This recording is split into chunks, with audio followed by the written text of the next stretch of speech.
Well, welcome to the podcast. It's great to have you. Congratulations on the new promotion. Appreciate that. To senior director. No, what is it? What is that title? I don't even know. Division manager, power generation. That's a long title. But I like your title better. Why don't we just call it head of the world? Head of the world is Stewart good. Matson, you know what? That wouldn't be the worst thing in the world. Well, in your mind. In my mind, yes. We want to talk a little bit about kind of what's going on in power generation. You see it firsthand out with our customers and you see what's trending. So with, like we were discussing, this explosion of data centers and this explosion for the need for power over the last, what would you say, 3-4 years? Probably, yeah. I mean, it was a slow build at first, but yeah, definitely a dramatic shift in the last 2, 3, 4 years. Absolutely. So that need for power is just expanding even more and it's going global. Yeah, so it's not just US. No, it's just the sheer growth in terms of number of sites, what they're used for. Data centers is one, but there's plenty of others, whether it's microgrids or demand response applications in certain cities. But data centers is obviously the elephant in the room of just where the power demand is going to come from. Absolutely. And, we saw kind of a real world example of the need for power, Spain and Portugal, when they had that blackout not too long ago. Yeah. And the need for backup power and what that would have done had they had the infrastructure. Absolutely. Yeah. And the power is there. It's just a matter of how you use it, how you utilize it. Like we've seen some of the rolling brownouts in California historically, some of the, issues with power availability in Texas as well. So, I mean, it is a fragile grid situation in terms of, especially some places worse than others. But, I think I was talking with one of our guys and he was saying that they're going to run out of power reserves in Texas in a year's time, and all the grid basically will be used up essentially by the end of 2027. So they're trying to figure out how they can offset that demand by utilizing some other sources of electricity.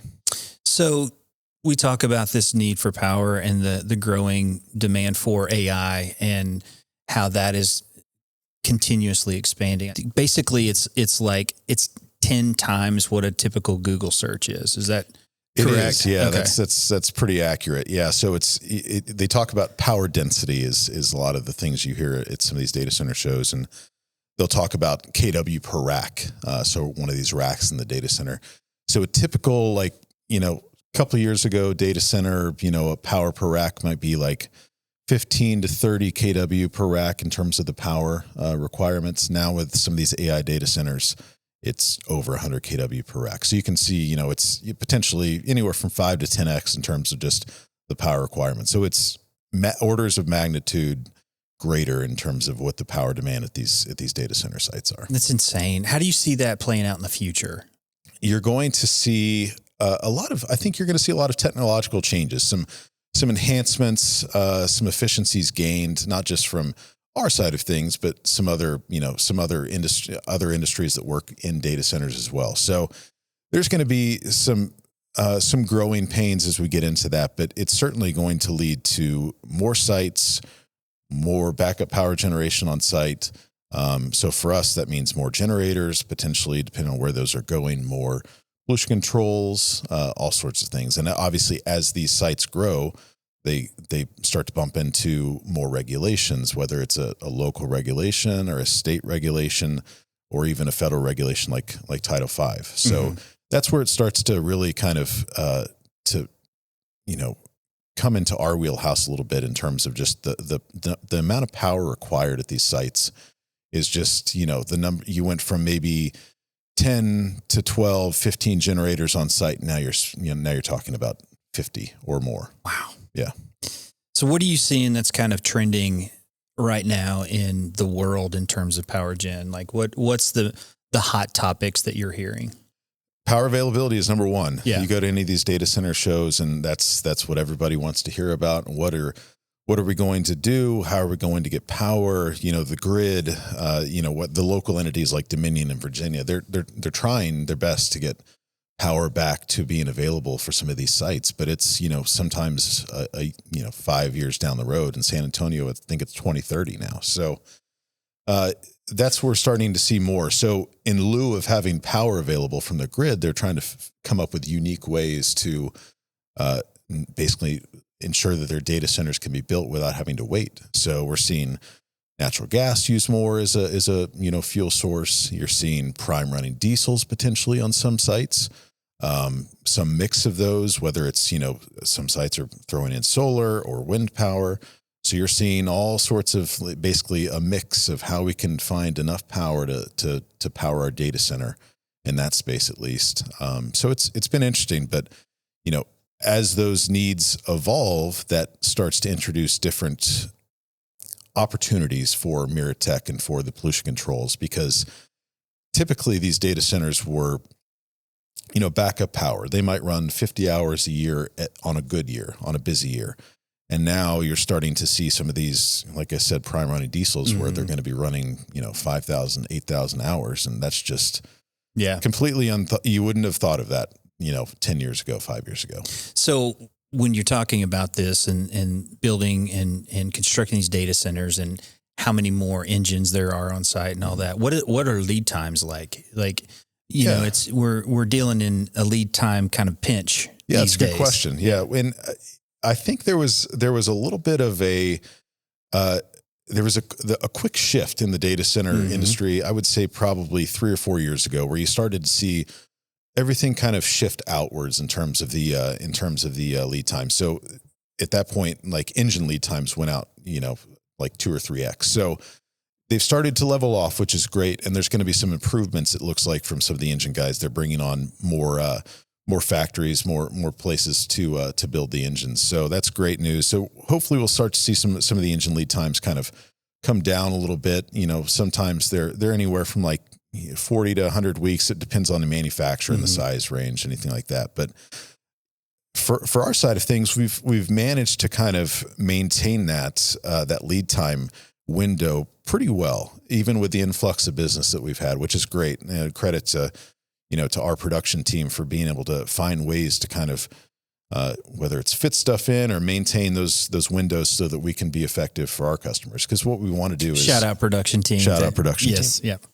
Because what we want to do is make sure that we're not the ones holding everything up, right? That's what's important for us.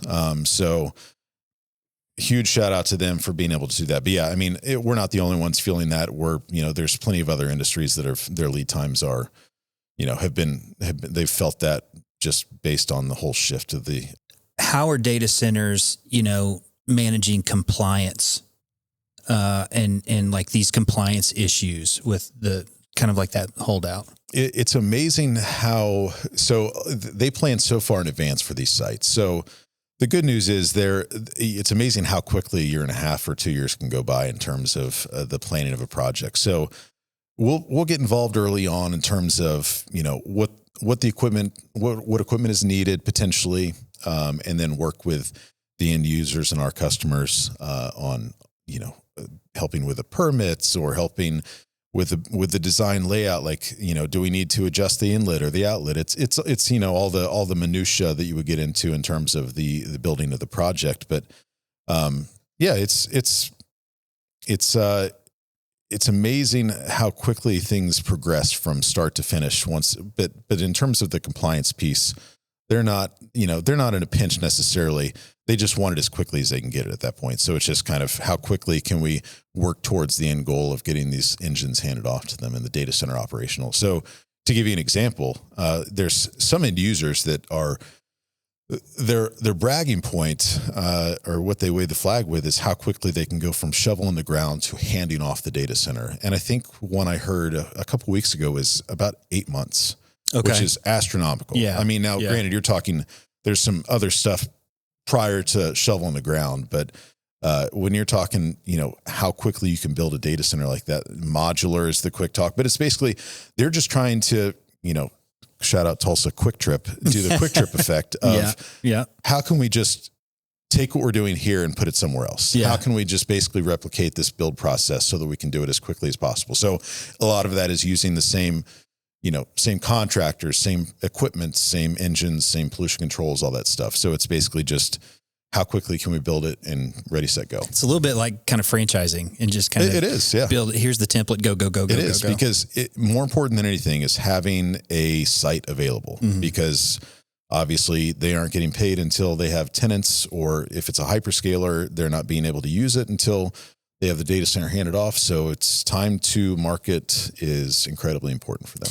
We're hearing somewhat about this 50-hour rule. What is that? What's that look like?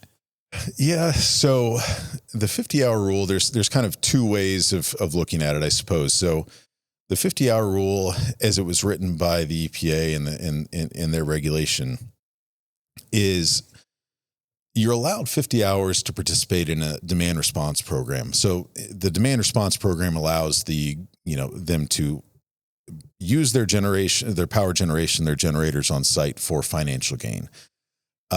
It also helps with, alleviate the grid strain in certain times of the year, certain times of the day, things like that. But the 50-hour rule, as it's written by the EPA, is basically you have to fit in within 5 criteria, all of them. It's not and or, it's all of those 5 criteria have to be met in order for you to do that, in order for you to use your backup power generation for financial gain in a demand response program. Historically, that's been hard to do, to fit in all 5 of those. We're starting to see some guidance where it might change depending on where the region is and what it is. There's still not a clear indication of what that might be. I think the EPA, the letter that I've said is, make sure to contact Melanie King at the EPA and make sure that you're dotting your I's and crossing your T's. So, but there has also been an executive order that came out in April, I believe, from the president.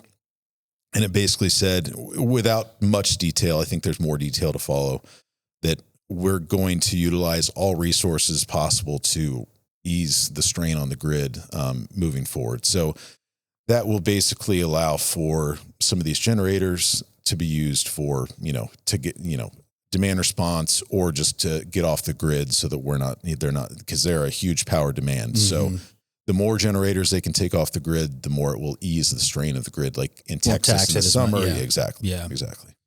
So future proofing, how do you manage securing capacity in supply chains? Like from a customer standpoint, how are you future proofing that?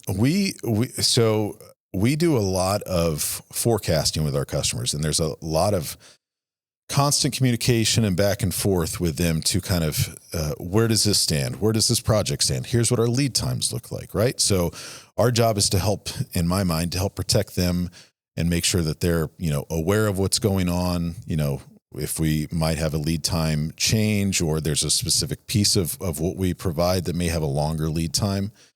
So our job is to kind of help keep them in a safe space in terms of not being too late on a project. So we do a lot of forecasting to make sure that we have eyes on everything that's going to come or is in the hopper, I guess you could say, and then making sure that we're talking to, again, our production team to make sure that, hey, this is coming down the road. Shout out production team.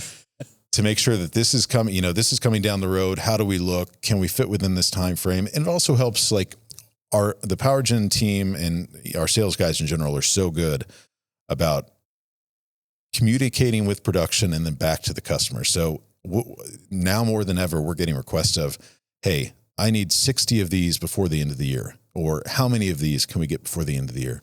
And it's just, you have to be in constant communication with them about, all right, here's what I can do. Maybe it's just steel, maybe it's all the components, but it's just a back and forth of, here's how we can help. Here's what our options are. What essentially from this point, what do you want to do, or what do you need? Speaking of kind of, speaking of how we can help and how we can, kind of like one of the things that MIRATECH is really known for is the expertise. We've got the years of expertise and the knowledge that a lot of competition doesn't have. Yep. Just part of the reason, like, why we're doing this podcast. This is not just, hey, what MIRATECH products can we sell through a podcast? I don't think we've talked about products so far. That's not what we're really trying to do. We're just really trying to, add some value to our customers and to the people that want to know more about these type of topics. And so one of those things of how we can almost not future proof, but necessarily, but how can we think futuristically with where the market's going? One of those things is Tier 5. Yeah, exactly. Tell us a little bit about Tier 5. So Tier 5 is something, we started this probably 5 years ago. And it was a concept for us that Jim McDonald came up with, I believe. Shout out Jim McDonald. Shout out that Jim guy McDonald. knows. Yeah. Yes, he Big Mac, Operation Big Mac, if you will. So he came up with this about 5 years ago, and it's been around. It's been, in different steps of this, but essentially now more than ever, we talked about how many of these how many of these generators are going to these sites. And what that means for them is if they have so much generation at these sites, they're having to permit for, sometimes 10 hours or 15 hours a year, which for them is not much, right? If you're only allowed 15 or 10 hours a year to operate, that doesn't give you a lot of leeway. So if we can lower the outputs of their generation, of their pollutants in terms of NOx, CO, PM, particulate matter, all those things, then we can help them gain more runtime, which gives them operational flexibility. So Tier 5 is, for an example, it's something we've come out with where it adds it's the whole, we're throwing everything at it, right? It's the mirror cube, it's the preheat, it's some other MSA stuff, master service agreement stuff, so we can make sure everything is kept in working order. But it's basically everything that we have to offer so that we can provide the lowest amount of outputs, guaranteed emissions outputs that we can, so that we can kind of help those sites have more operational flexibility, or at least the ability to put potentially more generation at those sites. Are you seeing a lot of demand for this particular type of involvement of Tier 5 involvement? We're in the early stages now, but I would guess that we're going to see more and more. Yeah, we're gonna head that way, because you talk to these. When you talk to these data center sites, we talked about power being one of the first things, and the order of things changes based on when it is and who you're talking to. But power is always number one, and their operational flexibility, at least when we get involved, is certainly high on that list in terms of what we can provide them. Whether it's assurance, flexibility, the ability to potentially add more generation, it all carries some weight with them. And specific regions words are hard. Yeah, they are sometimes. They're very quickly becoming hot spots for emission controls. Yep. Give some example areas that we're talking about here and why. Yeah, I was speaking at a data center event a few weeks ago, and that conversation kind of came up right on one of the panels that we were on. And I kind of look back, and the tipping point for me, and some people might think differently, but the tipping point for me was in 2020 when the Bay Area in California, that air district, changed their BACT requirement. So that made everything, whether it was emergency or non-emergency, over 1 megawatt, had to comply with Tier 4, had to be Tier 4 final standards. From that point, it has certainly been a trickle-down effect in terms of you've started to see Maricopa County in Arizona have the same thing. There's environmental justice rules potentially out there in places like Atlanta and Chicago. And now, and this is as of this week or last week, you're starting to see places like Texas they have Senate Bill 6 that is on the governor's desk right now waiting to be signed. I'm going to get this bill potentially wrong, but I think it's 2321. Okay. That's kind of a partner bill to that. I think that's in the House right now waiting for approval, but everything's very fluid in terms of what that means. But they're all geared towards data centers as a whole. Like, how can we make sure that those data centers allow for grid flexibility moving forward? It's starting to be more prevalent in terms of what we're seeing locally, statewide, and it's not going to go away. So you mentioned Tier 4, and we're talking a little bit about that. How does Tier 4 compliance, emissions compliance, how does that work? Yeah, so Tier 4 is a federal designation. So it's in the NSPS, is a certified option what we do as MIRATECH is provide a compliant solution. So not a certified solution, but in terms of these data center sites, they want the ability to meet the requirements or even exceed the requirements, but not have the inducements that would come along with being a certified product. So what we do is we kind of, that's kind of the bread and butter of what we do is provide solutions that meet those requirements or even beat those requirements so that they can stay in compliance for their air permits, basically. Mm-hmm. Yeah. Okay. What do you feel like from a MIRATECH standpoint is where we add tremendous value where maybe other partners don't? Yeah. So again, say it's another great question. I'm not going to give that back to back. I'll save it. But it's an okay question. It's a decent question. I'll take it. So MIRATECH's been around for 32 years, I want to say 33 years now. So what we bring to the table, and we talked about Jim McDonald earlier, but Jim McDonald, we joke, was like employee 5 at MIRATECH from back in the day. So he's still around, believe it or not, and he's now our director of environmental impact. So what that means is he has this whole wealth of knowledge that he brings to the table. So he works with the end users or with the air boards or with the regulators or whatever it needs to be to have those really, in-depth conversations that not all of us are likely to have. I mean, this guy reads regulations for fun in a hotel room at night. He's a unique That sounds person. like a party. It is a party with Jim McDonald. I'll tell you what. With Jim Mack, it's probably that's the starting point, basically. But from there's a whole wealth of people. I mean, MIRATECH is an organization. We talk about Tier 4. We have so many other industries that we play in, but we're solely focused on this one for today. But we have a group of 15 or more tech service guys, and we have a group of 10 project managers, and probably at least 20, 25, 30 engineers. So you know what? Shout out project management shout out project for management. what all they do, Man, and especially in this time. Those Shout guys out project and girls, they deserve all the praise. Yes. They deal with the less fun stuff of the side of the projects with excellence. With excellence, yes.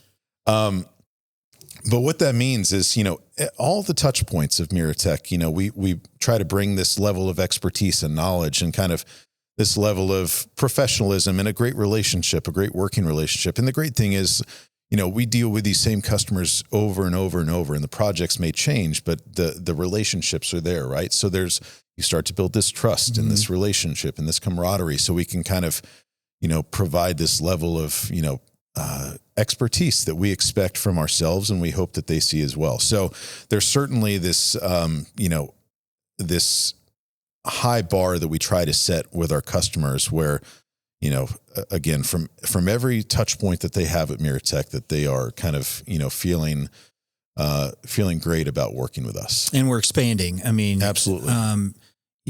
Across the globe, we're expanding and building up our operations. Yeah. I mean, we're a multinational company now. Yeah. So, I don't think that's going to slow down anytime soon. In fact, I would expect that we'll see some progress there. But I mean, it's exciting because what it does is it brings, the more experts that we have, whether they're in Germany, or whether they're from Houston or Prior Lake, the more people that we have that have, hey, I had a problem like that, or here's what I did to solve that, the more things we can have in our arsenal to help solve problems or to provide options for customers. Yeah. What are you hearing most from customers that is a main pain point that they're dealing with? Lead times are going to be up there. Yeah. All what they care about is accuracy and things being on time. And at that point, as well as, we've had this conversation before, but some of these sites, it's a lot of hurry up and wait, or it can be a lot of hurry up and wait, because there's just so much there. If you've ever been to one of these data center sites, especially while it's being commissioned or built, there's so much action going on. There's so many things going on, so many trades, that there's just, it's kind of like herding cats to a degree, or can be like herding cats. So you're starting to see, people wanting more flexibility in terms of service personnel. So we're starting to have requests for people being solely dedicated for a site potentially, so that, if we have a tech that's, that's there Tuesday through Thursday, they're scheduled to be there Tuesday through Thursday, but something's not ready. Maybe a lift isn't available. Maybe a load bank isn't available. It won't be ready till Friday. They want the ability to have somebody there whenever all that stuff kind of falls into place. So that's certainly number one, because, obviously if we have to take a trip and then stuff isn't ready and then come back, that's time for them that's not utilized. Right. So that's certainly something we're starting to see more and more. What else? What else are they kind of, besides lead times and, some of the things, some of the natural growing pains of the market? Yeah. Yeah. I think, from talking with them, it's just a matter, they're always checking in on us with, what is your capacity? How is it changed? Is it worse? Is it better? What are your lead times? Worse, better? Any more recently, it's how are potential tariffs affecting you?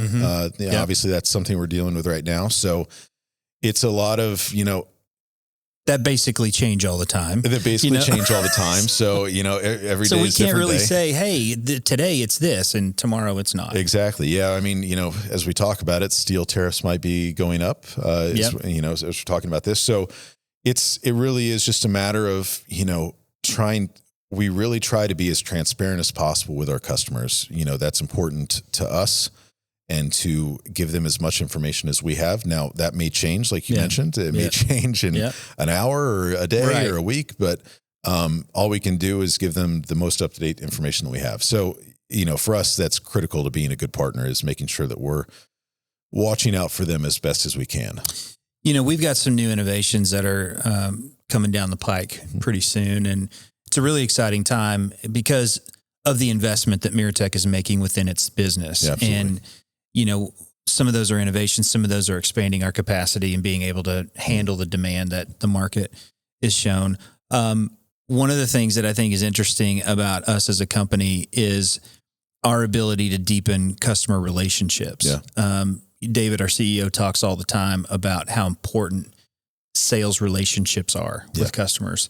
Expand on that a little bit. Yeah. I mean, for me, that's critical. I mean, if we're going to pull back the curtain a little bit, MIRATECH operates under, this flywheel concept. So the flywheel, if anybody's familiar with it, is basically what you view as your core competencies for the company. And I always, as we talk to our salespeople, or if we're looking at hiring people or whatever the case might be, the thing I always make sure to mention to them is, for us at MIRATECH, relationships are at the top of the flywheel. And if you're familiar with that concept, that means that's where it starts and ends, right? Yep. So for relationships to be the point of emphasis, now we want to do everything well, but we start and end with relationships with our customers. So it's very important for us to be effective for our customers, to be accurate, to be make sure, whether that's accurate in terms of the information that we provide, accurate in terms of delivery, in terms of scope that we're providing. So it's hugely important for the relationships to be strong, to be deep within the organization. We talked about we deal with the same group of customers over and over and over. So if we have any issues, or if, our reputation is damaged to any degree, that's hugely, effective to us as an organization. So it is a point of importance for pretty much everyone across the organization. Yeah. I would say everyone across the organization. As David likes to say, you're either in sales or sales support. That's right. That's right. And it's all kind of infiltrated within our DNA about the importance of relationships. Absolutely. Yeah. It's absolutely drilled into us. And, the MIRATECH culture, I talk highly about it all the time. There is absolutely a single focus in terms of the organization. We know where we are, we know where we're trying to be, we know what is going to get us there. And it's just a matter of making sure we're focusing on those core competencies. Yeah. I think that you bring up a good point, because thank you. That's a great point, Stewart.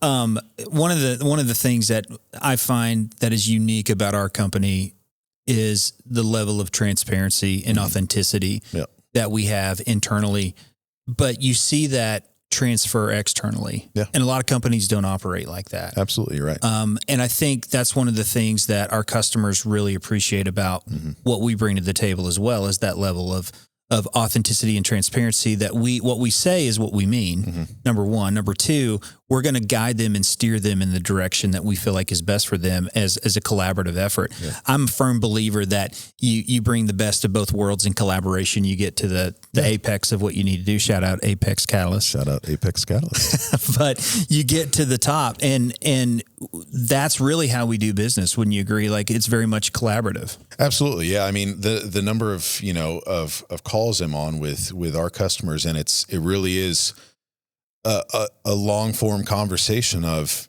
what do you need? How can we make this housing or this situation better?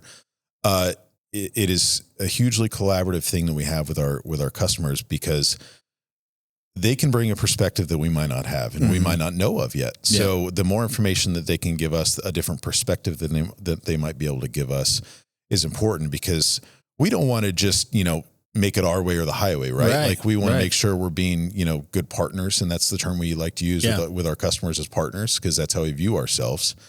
So we want to be good partners and make sure that we're listening to those needs, right? Because if we're just force feeding them our ideas and, not looking for any feedback, then they're not achieving the success that we want them to achieve. Not. Yeah. There's always a better option. It could be small changes, could be big changes, but all we're looking for is efficiencies gained some way, shape, or form, whether it's in the product, in the performance, in the delivery, in the commissioning. It's all aspects. You mentioned, I'm going to throw out something too, because this is what I thought about when you asked the question. Okay.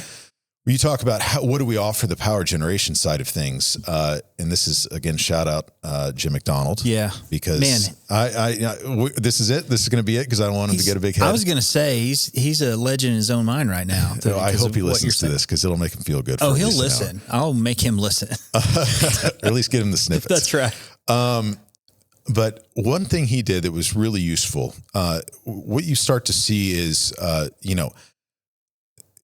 the diesel generators get a bad rap from certain areas, certain sides of the population, and it's a little bit unfair sometimes, right? So some of these data center sites, we sit at some of these shows, and that always is one of the questions is, they're so dirty and all these things, and we're able to work with them to kind of help hone that message a little bit. So Jim came up with something called GVU probably 3 or 4 years ago, and that stands for generator versus utility, right? So what we can show is with a tier 5 generator with all those things added on, we can be as clean or cleaner than some of the grid power would be at some locations, right? Cleaner not than the grid. All of them. Yeah. But if we can show, and it's we run the calcs and everything like that. But if we can show that we're cleaner than the grid power, that if you were, that you would get if you were plugging in your hairdryer, whatever the case, whatever it is, that for us is a message that we want to share, right? We want to share that these things get a bad rap, but it's not as bad as you think it is, right? Yeah. We're actually doing, a great deal of effort. We're going through a great deal of effort to try to make sure that these things are as clean as they can be, and sometimes cleaner than just that grid power that you're using, in your region. Yeah. Clean is always on our mind. Absolutely. And trying to, how that translates into kind of like our social responsibility, our sustainability, and what we do, when it comes to kind of like carbon accounting and our footprint and what all that is, as well as like the social side. What are we doing, out in the marketplace that's helping improve quality of life for the people around?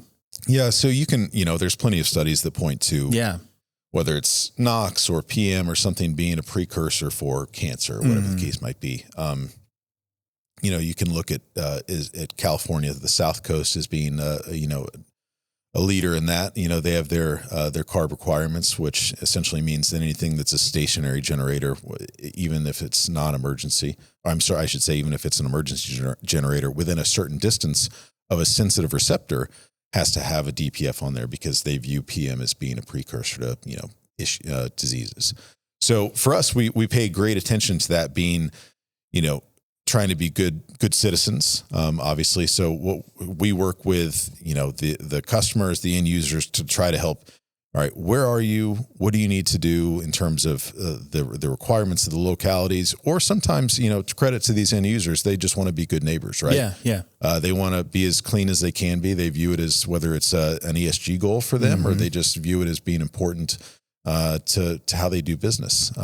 So whatever that is, whatever the reason is, we're happy to help with kind of crafting a solution or creating a solution that kind of fits the need of what they're trying to achieve. One might describe us, Stewart, as superheroes. We don't wear capes. We don't wear capes. Now, have you seen the new Mission Impossible movie? I did. I saw it last night. Did you go watch actually. it? I did. Yes. How was it? What'd you think? I'll be honest. I mean, we talked a little bit earlier. Yeah. Tom Cruise just nails it, man. Yeah. He knows what he's doing. Yeah. Whether it's Mission Impossible, Top Gun, we talked about Top Gun Maverick. Yeah. Man, I can watch that thing, all day, every day. Every week. But one of the things that I took away from this latest Mission Impossible was a line towards the end. Okay. When he said, kind of describing why they do what they do. And it said, for the people we never meet. For the people we never meet. I like that. And I'm trying to draw some dotted line connectors here to what we do. Okay. It's a little bit like that, though, because of our social responsibility, because of when you think about what we do in terms of improving human health. Absolutely. We don't meet all these people, but what we're trying to do to clean the air, to give people longer lifespans, or to make the air cleaner for them to breathe in, breathe out. It's for the people we don't meet. Absolutely. It's hugely important to everything. It's what drives our business, right? Like it is making sure that we can, at the end of the day, what we're providing is something that is good for the people, of the earth, right? In the areas that we're installing this equipment, as well as everything else that it could be good for. But absolutely, it's, for the people that we don't meet, for the people we never meet. I like that. For the people that we never meet. Yeah, it is something that drives not just, we could easily sit back and just provide tier 4 solutions all day long. Like that could be, we could sit back and just focus on other things, not worry about what's next, but that's not what we do. No. Right. We work on how can we be better? Where is there room for improvement? How can we make, lives improved based on even small incremental changes, right? Yeah. So for the people we never meet. For the people we never meet. We're wrapping up here. Stewart, thanks for being on today, because I think this has been really good discussion and something that we want to consistently put out there in terms of some of the content that we put. I'm here to tell you that MIRATECH is expanding. We're constantly growing. So if you'd like to be a part of MIRATECH, we'd love to have you. You can go to our website, miratechcorp.com, to our career section and find the open roles there. So feel free to take a look, be a part of this family and what we're doing for the earth. So, Stewart, thanks for being here. I'm glad to be here. Thank you very much. Come and join our team.